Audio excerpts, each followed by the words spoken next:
नमस्कार, मैं हूं आलोक मेहता।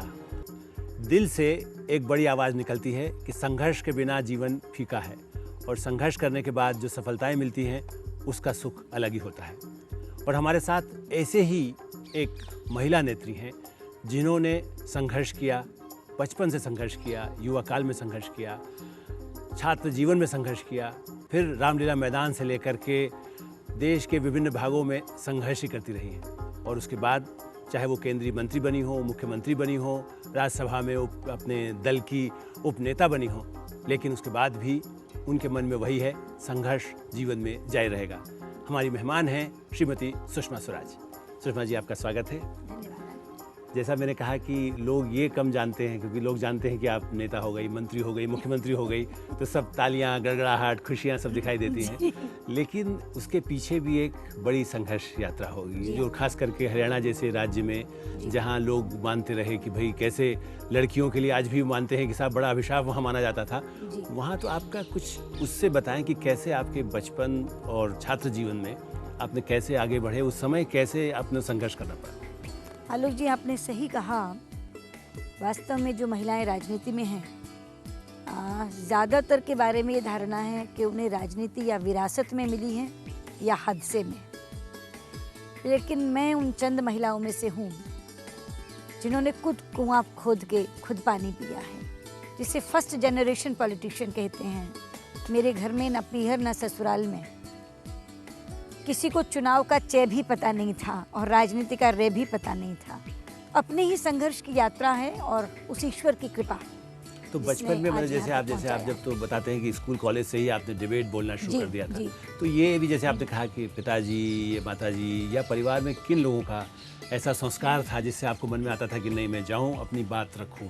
जी, ऐसा है, मैं अपने नाना के घर में पली हूँ। हमारे यहाँ जैसे गोद की प्रथा होती है, तो मैं और मेरे बड़े भाई नाना के गोद आ गए थे। लेकिन मेरे जो पिता थे जनक, वो बहुत अच्छी कविता बोलते थे और वो आरएसएस के स्वयंसेवक थे, तो वीर रस की कविताएं पढ़ते थे हमेशा। तो जिस समय 1962 का आक्रमण हुआ चीन का, तो अम्बाला कैंट से आमतौर पर बहुत ही जत्थे जवानों के ट्रेन के माध्यम से जाया करते थे और आरएसएस के लोग उनको स्टेशन पर चाय, मट्ठी, खाना ये देने के लिए जाया करते थे।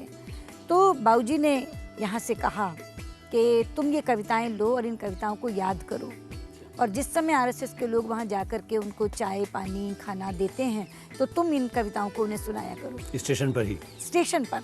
और मैं उस समय मात्र 9 वर्ष की थी, तो मैं जाया करती थी स्टेशन पर खड़े होकर के और उनको वो कविताएं सुनाया करती थी। और वो बहुत वीर रस से भरी हुई बड़ी कठिन शब्दों की कविताएं थी, लेकिन एक जोश ऐसा था मुझ में कि बिल्कुल मैंने कंठस्थ कर ली थी। कोई एक आध उनमें से याद है आपको? हाँ, हिमगिर का कण कण बदल रहा अंगारों में, लोहित उफनाता है लोहित की धारों में, इस तरह की चीज़ें। रणभेरी करके एक किताब निकली थी, तो वो बिल्कुल इस तरह की कविताएं मैं उस समय बोला करती थी। उसके बाद जैसे हमारे यहाँ रामलीलाओं का मंचन होता था, तो फिर उन्हीं लोगों ने कहा कि रामलीलाओं के मंचन पे जहाँ स्टेज लगा है, तो एक दिन आकर के आप कविता सुनाइए। अम्बाला की बात है? अम्बाला की बात है सर जी।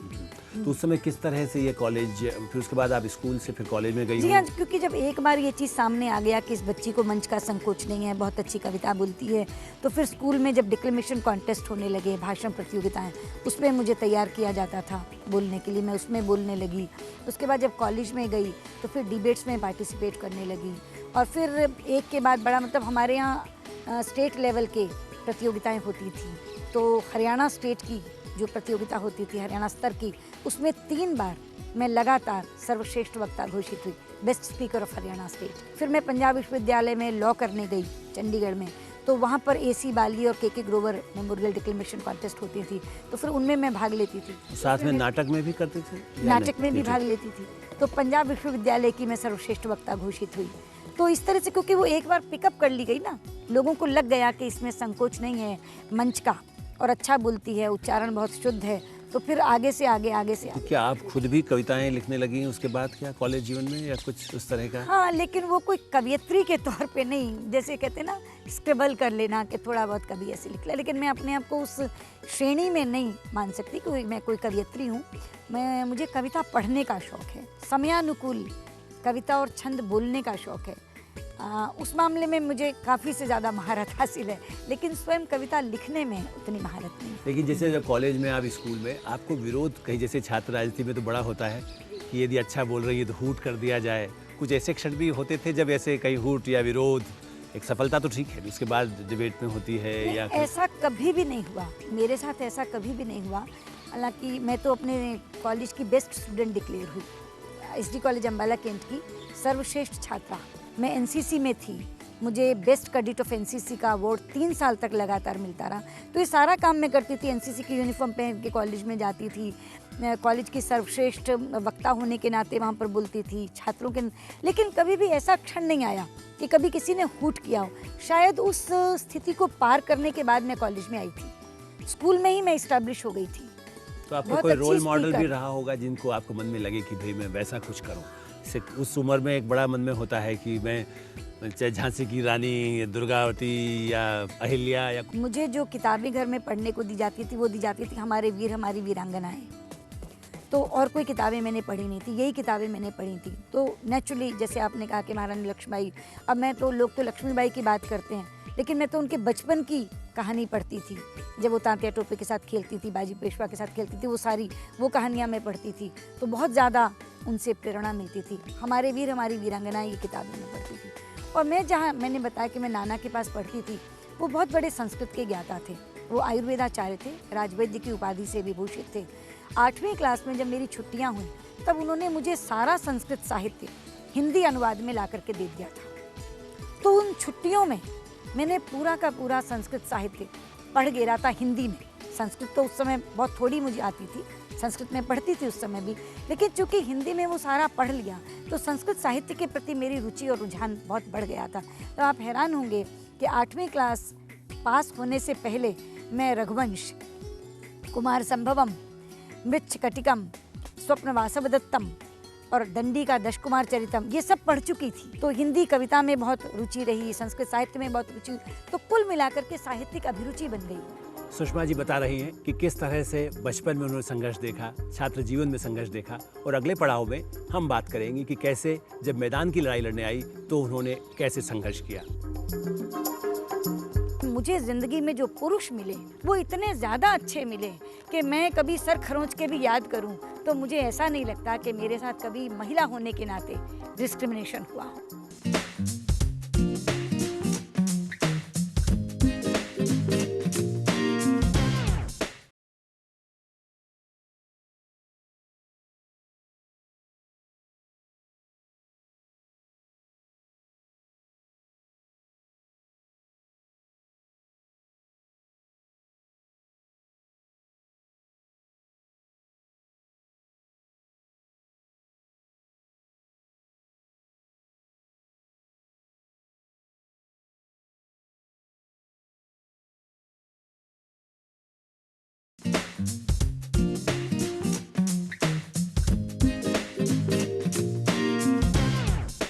ब्रेक के बाद एक बार फिर आपका स्वागत है।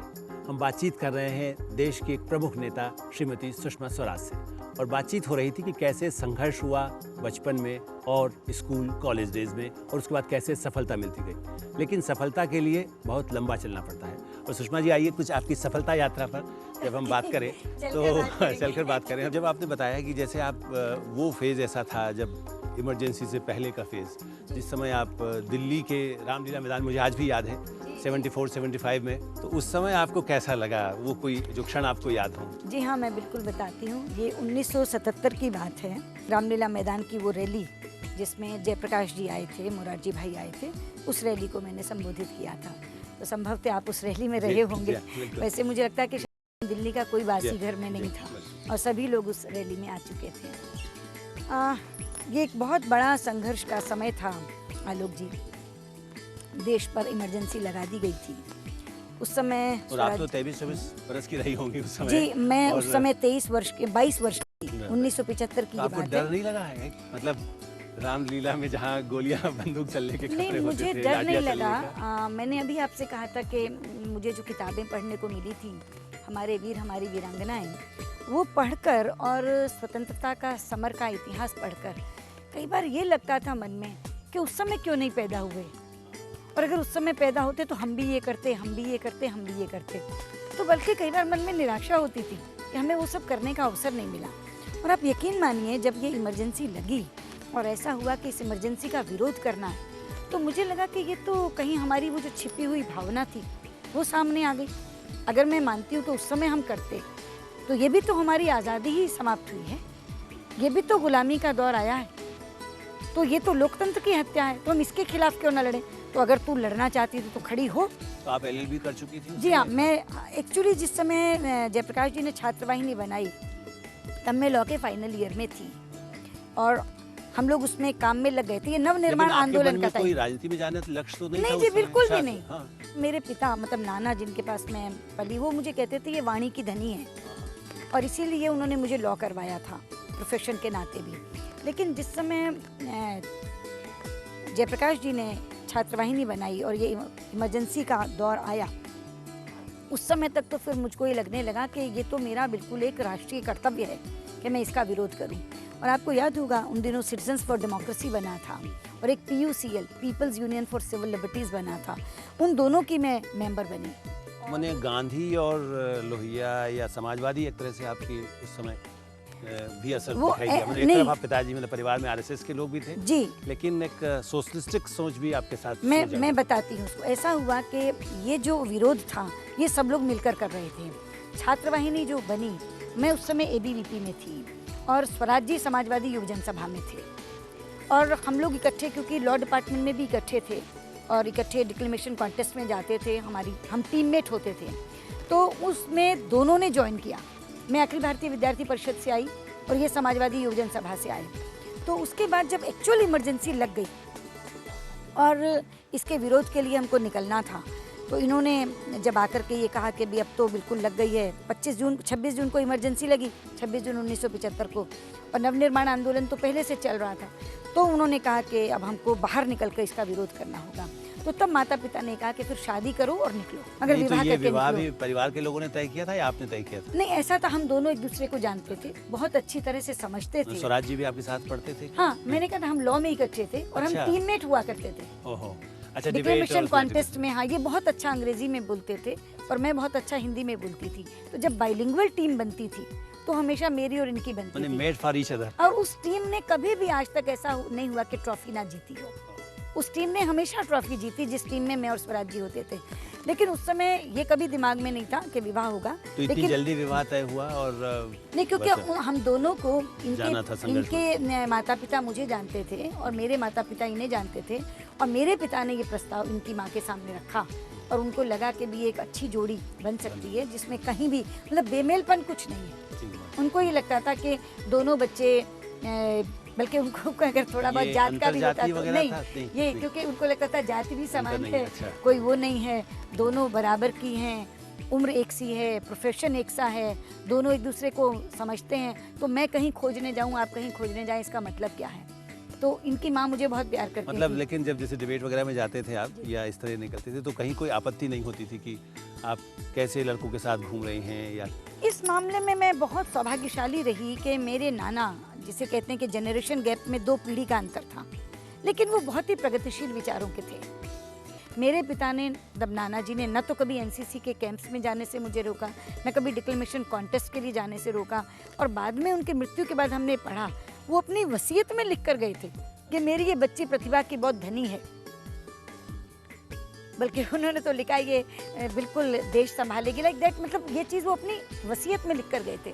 वो कह रहे थे कि इसमें ये प्रतिभा मैंने देखी है, तो उन्होंने उस प्रतिभा के अंकुर को पनपने दिया, कभी भी रोका नहीं। इस मामले में मैं बहुत ही सौभाग्यशाली हूँ कि मुझे ज़िंदगी में जो पुरुष मिले, नाना, पिता, पति, ससुर, देवर, भाई, इतने ज़्यादा, और बाद में पार्टी में सहयोगी, वो इतने ज़्यादा अच्छे मिले कि मैं कभी सर खरोंच के भी याद करूं तो मुझे ऐसा नहीं लगता कि मेरे साथ कभी महिला होने के नाते डिस्क्रिमिनेशन हुआ हो। चलिए, तो सारी समाज के लिए एक प्रेरणा की बात है कि ऐसा पुरुष समाज इतने अच्छे जो पुरुष सुषमा जी को मिला, वैसे ही जिन लोगों को मिलता है, महिलाओं को मिलता है, तो वो आगे बढ़ सकती हैं, शीर्ष पर पहुंच सकती हैं। हम इस बातचीत को जारी रखेंगे। हम फिर मिलेंगे ब्रेक के बाद। बिटिया का आक्रोश तो कहीं नहीं कि भाई आप मम्मी आप कहाँ जा रही, मतलब मेरे पास मैंने समय नहीं उसे दे रही। आक्रोश का मौका ही नहीं दिया। कभी मेरी बच्ची को एक क्षण के लिए ये शिकायत नहीं हुई कि मुझे मेरी माँ उस समय नहीं मिली जब मुझे चाहिए थी।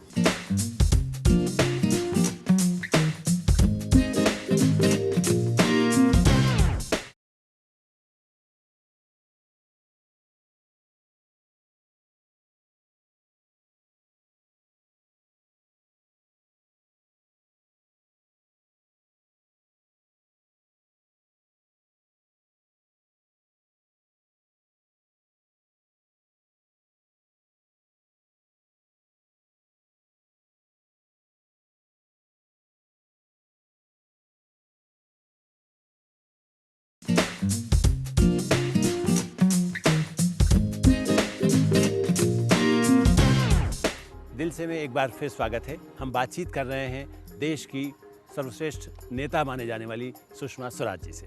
सुषमा जी, हम बातचीत अभी कर रहे थे कि कैसे आपको पुरुषों का सहयोग मिला जी। लेकिन जिस तरह से उसके बाद आप दिल्ली में बड़ी जिम्मेदारियां मिली, मतलब हम यदि तेजी से आगे बढ़ें यदि तो जी। देखें कि कहीं आपको पहले आप हरियाणा में मुख्य मंत्री बनी, जी। उस समय में जब जनता पार्टी आई जी। और फिर भारतीय मतलब जैसे कि भारतीय जनता पार्टी भी आई, जी। आपको लगातार मंत्री पद के दायित्व भी कम उम्र में मिल गए। जी हाँ। आपका कैसा अनुभव रहा मंत्री के नाते कम उम्र में? आपने बिल्कुल ठीक कहा आलोक जी। मैं तो 25 वर्ष की उम्र में कैबिनेट मिनिस्टर हो गई थी और देश में इतने कम उम्र की कैबिनेट मिनिस्टर होने का सौभाग्य जो मुझे मिला है वो एक रिकॉर्ड है। मैं कैबिनेट मिनिस्टर जब बनी 25 वर्ष की उम्र में, तो मेरे सेक्रेटरीज तो 50-50 साल की उम्र के थे। तो उनको लगता था ये तो कोई स्कूल की बच्ची है, क्योंकि एक तो उम्र 25, एक दिखने में वैसे छोटी, पटीट स्ट्रक्चर, तो बिल्कुल ही स्कूल की लड़की। 2 चोटी कोई बना देता तो लगता है कि बिल्कुल स्कूल गोइंग लड़की है। लेकिन एक तो मेरी लॉ की बैकग्राउंड मेरे बहुत काम आई, चूँकि मैं लॉयर थी और 73 में मैंने जब लॉ कर लिया, उसके बाद प्रैक्टिस करी, तो चीज़ों को समझना, एनालाइज करना और उसके बाद प्रेजेंट करना, ये दोनों चीज़ें लॉ सिखाता है। तब इतनी बड़ी बड़ी फाइल्स हम लोग पढ़ घेरते हैं रात रात में ब्रीफ को, तो वो फाइल की नोटिंग्स तो बिल्कुल चुहिया जैसी लगती थी, उनको पढ़ने में तो दिक्कत ही नहीं थी। फिर उसको एनालाइज भी कर लेते थे हम लोग, क्योंकि जैसे हम उसमें से पॉइंट निकालते थे लॉ में से, फिर आर्टिकुलेट करके जैसे प्रेजेंट करते थे कोर्ट में, तो उन सेक्रेटरी से बेटर भाषा में उनके सामने कन्फ्रंट करती थी उनको। तो 1 सप्ताह में ये मैसेज चला गया कि ये ईजी नहीं है, आप ऐसे नहीं चला सकते, शी नोज़ द जॉब, वो उनको मालूम है। और 15-20 दिन में ये मैसेज चला गया, क्योंकि हम 9 ही मंत्री थे, उस समय 10% की सीमा थी और 90 की विधानसभा थी हरियाणा में, तो हम 9 ही मंत्री थे, 9 के 9 कैबिनेट मिनिस्टर थे कि कहीं भी अगर कोई मिनिस्टर ने आना है तो मिनिस्टर इन वेटिंग होना है, तो कोई इंटरनेशनल चीज़ है तो भाई सुषमा जी को सौंप दो, आप इनको सौंप दो। तो 15-20 दिन, महीने भर में ये कॉन्फिडेंस अर्जित कर लिया मैंने कि कोई भी कठिन से कठिन काम सौंपा जा सकता है। ये था। एक और बड़ी चीज़ मिली मुझे ज़िंदगी में, स्वराज जी ने जैसे एक फंडामेंटल प्रिंसिपल अपने लिए तैयार कर लिया, सहयोग पूरा, हस्तक्षेप निल। अब मैंने बाद में देखा अपनी जिंदगी में, महामंत्री रही या केंद्र में मंत्री रही, जी मैंने ये बात बहुत देखी है कि जो महिलाएं राजनीति में आती हैं उनको सहयोग तो मिलता नहीं, घर से कम मिलता है, और अगर मिलता है तो हस्तक्षेप इतना ज़्यादा होता है कि आप देखेंगे पत्नियों को तो जैसे पति ही चलाते हैं और उनकी तरफ से ऑफिसर्स को फ़ोन करते हैं, काम करते हैं, यानी पावर वील्ड करते हैं वो, उस सत्ता का इस्तेमाल परोक्ष रूप से वो करते हैं। ये बहुत आरोप लगता है। तो हरियाणा जैसे राज्य में या केंद्र में भी, दिल्ली में भी जब आप मुख्यमंत्री रही, तो महिला होने के नाते आपको उस तरह का विरोध नहीं झेलना पड़ा? मैं आपसे ये कहती हूँ कि आज तक इतने अफसरों ने मेरे साथ काम किया, हरियाणा से लेके यहाँ तक, अगर कभी किसी ने आवाज़ भी सुनी हो स्वराज जी की, मतलब उनका ये बिल्कुल था। मैं अम्बाला से एमएलए थी, या कभी मेरे भाई को किसी ने जाना हो, पूरा सहयोग मेरे भाई ने चुनाव लड़ने में दिया, लेकिन उसके बाद उसने कहा भी मैं तो दवा बेचता हूँ, वो डॉक्टर हैं, आपको कोई बीमारी है, दिखाना है तो आकर के दवा कैप्सूल गोली ले लो, मुझे नहीं पता, ये बाकी काम उसके। और यही स्वराज जी का रहा कि भी आना है, अगर बैठना है, चाय पीनी है, मेरे दोस्तों तो चाय पी लो, लेकिन उसके बारे में कोई काम के लिए मत कहना, अगर वो जेन्युइन है तो वो स्वयं करेगी, और जेन्युइन नहीं है तो किसी के कहने से भी नहीं करेगी। ये रेपुटेशन ट्रेवल कर गई। लेकिन सार्वजनिक जीवन में रह के जैसे परिवार, बिटिया आपकी है जी, तो उनका उस समय वो जैसे आपने जिस समय एज बताई, मंत्री बनी और फिर जी, बच्चे जी, घर में जी, बिटिया भी है, जी, स्वराज जी भी हैं, उनके भी मन में भी रहता है कि आप घर में भी कुछ समय दें। जी। उनमें बिटिया के लेकर के बिटिया का आक्रोश तो कहीं नहीं कि भाई आप मम्मी आप कहाँ जा रही हो, मतलब मेरे पास मैंने समय नहीं उसे दे रही। आक्रोश का मौका ही नहीं दिया। मैं कृष्ण उपासिका हूँ जी। और कृष्ण की सबसे प्रिय वस्तु पर उसका नाम रखना चाहती थी, इसलिए उसका नाम बांसुरी रखा।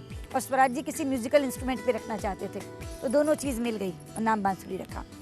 अब वो 7:30 से 3:30 तक स्कूल में होती थी। हमेशा मैंने उसे खुद उठाया, खुद तैयार किया, टिफिन डाल करके गाड़ी में बिठा दिया। अब 6 से 7, 7:30 का समय तो ऐसा नहीं है कि मुझे पॉलिटिक्स में किसी को मिलना है या करना, लेकिन वो भरी पूरी स्कूल गई। अब 7:30 से 3:30 तक पूरा समय मेरे पास है। मैं चाहे जो करूं, मीटिंग करूं, लोगों से मिलूं, राजनीति में जाऊं, कुछ भी करती रहूं। और फिर हफ्ते में हर शुक्रवार की शाम उसके लिए नियत थी। मेरे तमाम कार्यकर्ताओं को ये मालूम था कि भी बाकी समय बहन जी आपके लिए, शुक्रवार की शाम उनकी बेटी के लिए। अब वो शुक्रवार की शाम को हम माँ और बेटी इकट्ठे हैं, कहाँ खाना खाने जाना है, क्या खाना है, मतलब वो मेरी सबसे प्रिय सखी और मैं उसकी सबसे प्रिय सखी। ये रिश्ता हमारा बना। कभी मेरी बच्ची को एक क्षण के लिए ये शिकायत नहीं हुई कि मुझे मेरी माँ उस समय नहीं मिली जब मुझे चाहिए थी। उसके जब बोर्ड के एग्ज़ाम थे, मैंने 1 महीने की छुट्टी ले ली। मैंने सब कार्यकर्ताओं को थिएटर की तरफ भी प्रोत्साहित किया आपने कुछ? जी हाँ, वो थिएटर में उसका बहुत ज़्यादा लगन था। उसने London academy of music and dramatic art से 1 साल थिएटर किया भी है। वो यहाँ अमेरिकन स्कूल में बेस्ट एक्ट्रेस घोषित हुई थी। अच्छा। तो मुझे नहीं लगता कि मेरे घर वालों को कभी आवश्यकता हो। मैं अपनी सास के बारे में बताती हूँ। मेरी सासू माँ 1 साल बीमार रही, वो कैंसर हो गया था उनको। उस समय मैं राज्यसभा की सदस्य थी। राज्यसभा का सत्र कब शुरू हुआ, कब खत्म हो गया, मुझे मालूम नहीं। मैं उनके साथ लगातार एम्स हॉस्पिटल में उनके सिरहाने बैठी रही। तो मुझे लगता है कि सास की सेवा के समय आप उपलब्ध हैं, पति के साथ चाय पीने, खाने के लिए, बात करने के लिए आप उपलब्ध हैं, बच्चे के इम्तहान के समय, उसकी ग्रोइंग एज में बात करने के लिए आप उपलब्ध हैं। तो मुझे तो नहीं लगता कि मेरे परिवार वालों ने कभी भी ये महसूस किया हो कि जब हमें ज़रूरत है तब वो नहीं मिली। लेकिन इसके बदले में मुझे परिवार से भी बहुत सहयोग मिला। लेकिन जिस तरह इसके बीच में आप कभी समय अपने ये जो संगीत, कविता, कोई पंक्तियां जो और आपको जो प्रिय लगती हो, कुछ वो सुनाए हमें। संगीत का तो मैं रियाज, मतलब मैं संगीत सुनना पसंद करती हूँ, गा नहीं सकती, मुझे सुरताल का कोई ज्ञान नहीं है। लेकिन मेरी सबसे प्यारी कविता है एक नीरज की। छुप छुप अश्रु बहाने वालों, मोती व्यर्थ लुटाने वालों, कुछ सपनों के मर जाने से जीवन नहीं मरा करता है। देखो लाख गगरियाँ फूटी, शिकन नहीं आई पनघट पर। देखो लाख कश्तियाँ डूबी, चहल पहल वो ही है तट पर। चंद खिलौने खो जाने से बचपन नहीं मरा करता है, कुछ सपनों के मर जाने से जीवन नहीं मरा करता। वाह सुषमा जी, ये बात मेरा ख्याल है यही विराम देना चाहिए, जिसमें सपने हमेशा रहना चाहिए, अच्छे सपने हों और उसके बाद उसे पूरा किया जा सकता है। सुषमा स्वराज सबको प्रेरणा देती रहेंगी। आपने इस कार्यक्रम में हिस्सा लिया, इसके लिए बहुत बहुत धन्यवाद। दिल से कार्यक्रम यही समाप्त होता है। अगली बार फिर एक नए मेहमान के साथ फिर मुलाकात होगी। नमस्कार, धन्यवाद।